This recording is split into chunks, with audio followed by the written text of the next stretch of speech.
Истинските герои са тези, които винаги намират изход. Ние само им помагаме.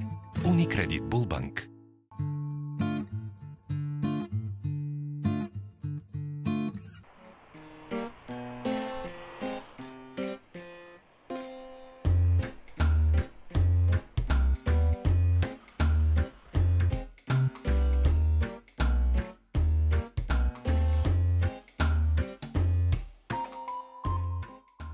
Това са работни облекла за различни видови професии.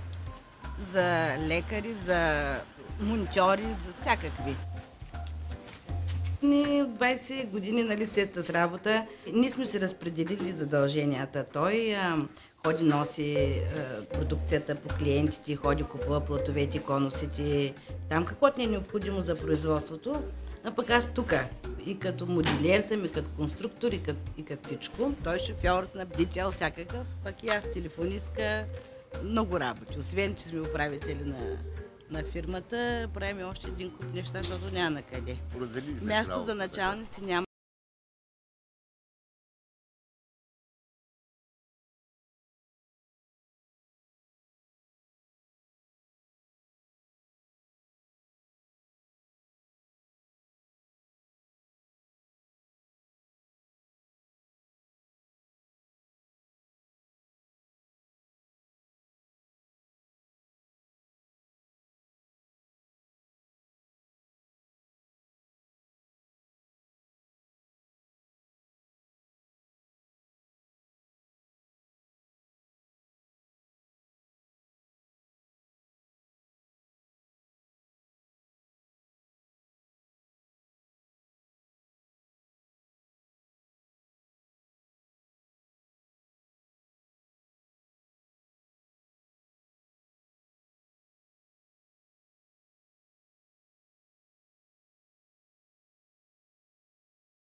Кроячката. Аз съм вече 8 години при нея, но се познаваме доста отдавна, тя много добре ме познава, защото даже сме в един блок. И въпреки, че съм пенсионерка от 3 години, тя има много добро отношение към всичките и никога не е казала: не, ти си пенсионерка, няма да работиш при мен.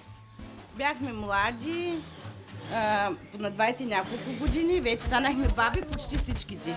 Мимето е по-новичка, унази там жена във ъгъла е Баблина и тя е първата ни шивачка. Тя е от 20 години при нас.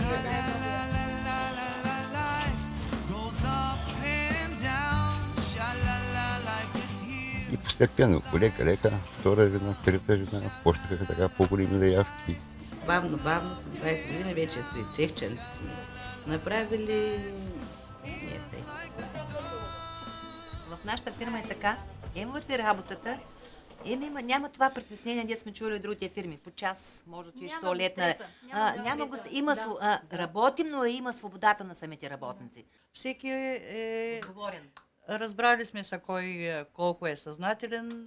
Всеки си има отговорността, носи си я. Последните 3 години е толкова трудно и за работа да се намери.